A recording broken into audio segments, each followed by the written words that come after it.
40 का आंकड़ा पूरा हो गया। फिर से 40 के आंकड़े पे पहुंच गए हैं, क्या कहना चाहिए? देखिए,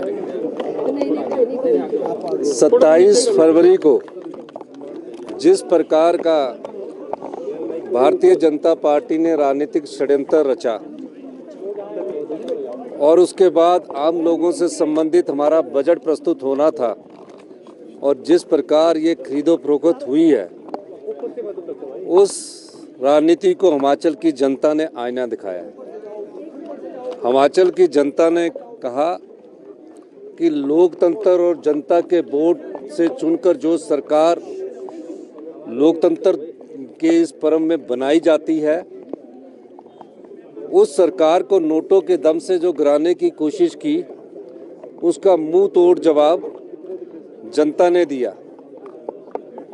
हम 40 विधायक 2022 में चुनकर आए, आज खुशी है कि हम फिर से 40 हो गए हैं। लेकिन 4 महीने जो भारतीय जनता पार्टी ने प्रदेश के विकास में और जिस प्रकार की राजनीतिक षड्यंत्र का परिचय दिया, वो हमने जनता के सामने रखा।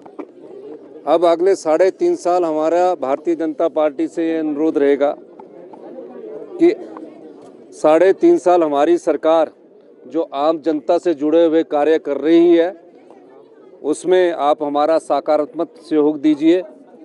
और मैं दावे के साथ कह सकता हूं कि हम 2027 तक हिमाचल प्रदेश को आत्मनिर्भर बनाना चाहते हैं।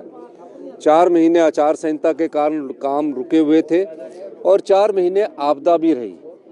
आपदा में भी हमारे को युद्ध स्तर पर हमारे मंत्रिमंडल के सदस्यों ने, हमारी सरकार ने, हमारे पार्टी ने, हमारे जो विधायक थे, आपदा में भी हमने युद्ध स्तर पर काम किया, जिसकी प्रशंसा वर्ल्ड बैंक ने भी की, नीति आयोग ने भी की और भारतीय जनता पार्टी के नेतृत्व में ने भी की।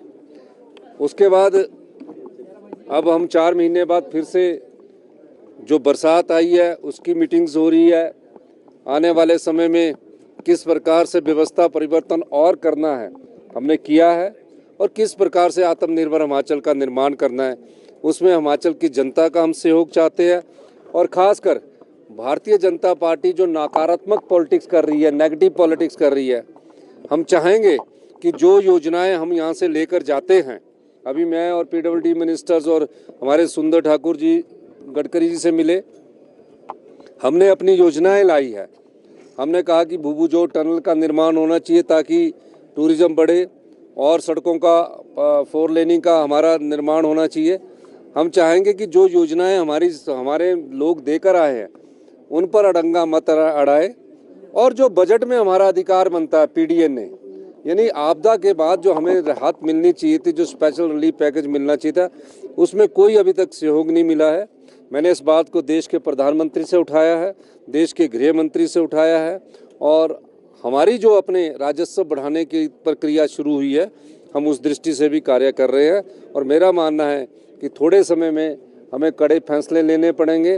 वो युवा पीढ़ी के भविष्य को सुनिश्चित करेंगे कि आने वाले समय में हमारे युवा पीढ़ी पर ऐसी व्यवस्था लाई जाए कि वो सही दिशा में आगे बढ़ सके। तो हमारी सरकार भविष्य में सबके सहयोग से, जनता के सहयोग से और भारतीय जनता पार्टी के सहयोग से हम आगे बढ़ने की कोशिश करेंगे। सर, कल केंद्र का बजट